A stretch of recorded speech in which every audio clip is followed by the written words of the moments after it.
So what happens if we decide to tell and report this? That's a very good question.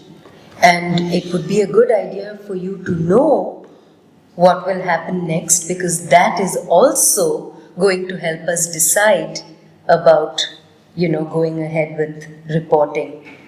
So if we decide that you want to report what happened, then the first people that we have to talk to are the police. So what we would do is we could send them a letter to tell them that, with your name, with your address, with how old you are, and a little bit on what happened, what your uncle did to you, that he hurt you. Okay? Or of course, we can even go and talk to the police in the police station, and they will write down then whatever we tell them, So either way, it will be put on paper.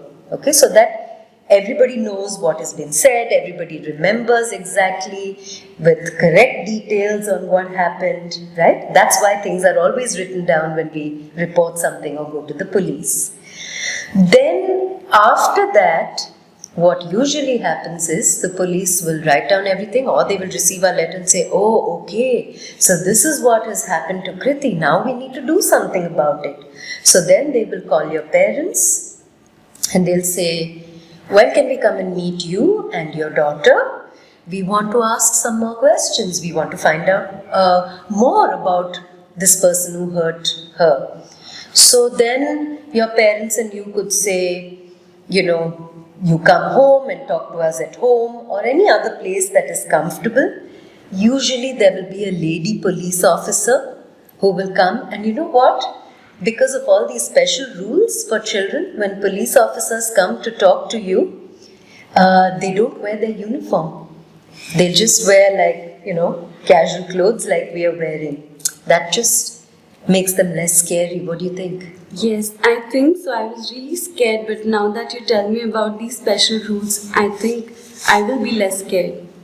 Okay, so then the police will talk to you and they'll ask you questions a little bit like how, like the questions I asked you. Of course, their ways of asking may be different, but they will still ask you things like, who was the person who hurt you? What did he do to you? What happened? So you'll have to tell the police, just like you told me, that this is what happened and this is what he did. And then when you tell them, they will make some more notes, like how you've seen me do sometimes, write down things so that I don't forget what you told me. So it's very important for them to write it down so that they don't forget these details.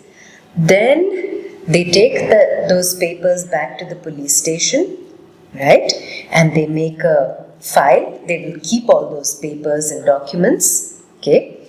And then what they usually do next is to catch the person who hurt the child. In your case, they would call for your uncle, talk to him, and they may decide already to catch him and put him in prison. So the police have certain ways in which they decide. Okay. But you'll be with me when the police talks to me? Yes, I most certainly can be with you. We can talk to your parents will be there, I will be there, so you definitely will not be alone when you talk to the police. Okay? Okay. So what happens then after we tell the police? What will the police do? So the police, like I said, will keep all these notes, and then there's a place called the court. Have you ever heard of a place called the court? Yes, I've seen it on TV. What do you know about it? So there are people with big black coats and they talk to each other, and there's a person who sits and he listens to everybody's stories. You're right.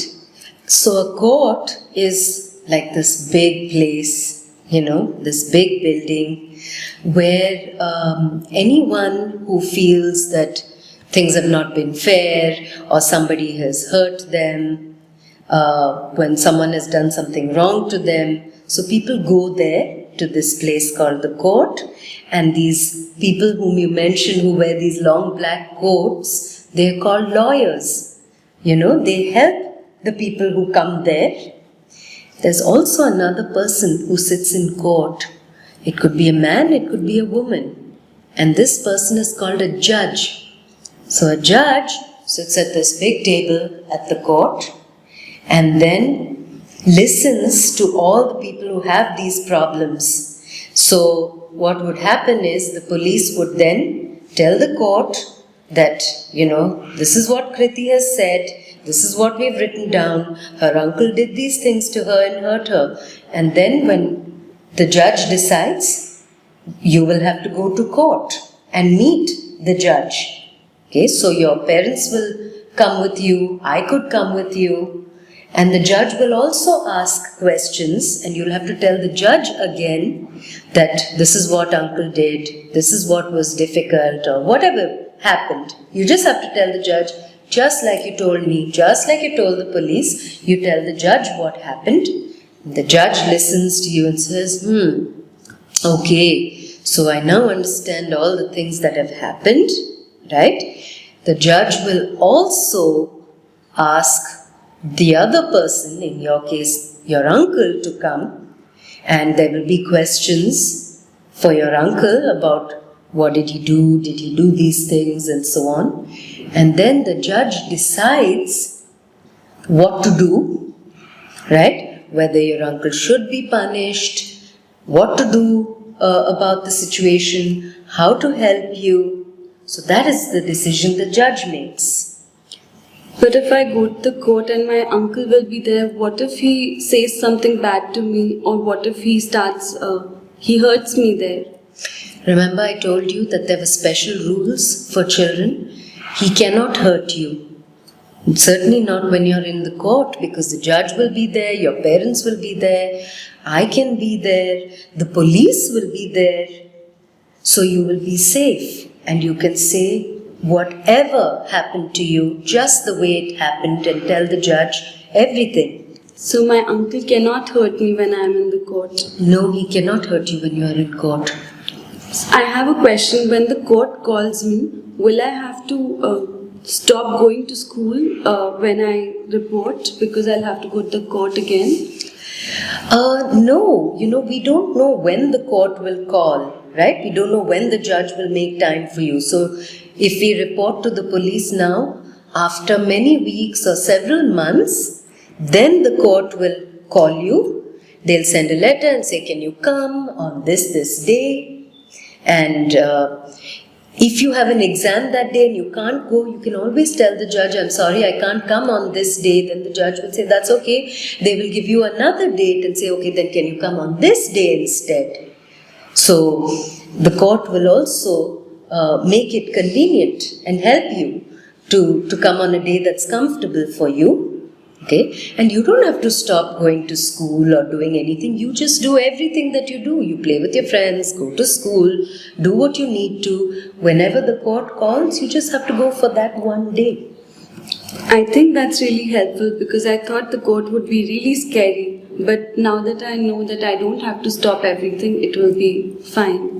Yes, of course, you can do whatever you do and just go, and we can always, if you're worried about school, we can just tell the school that Kriti won't be coming in today because she has to do something important, right? Yes.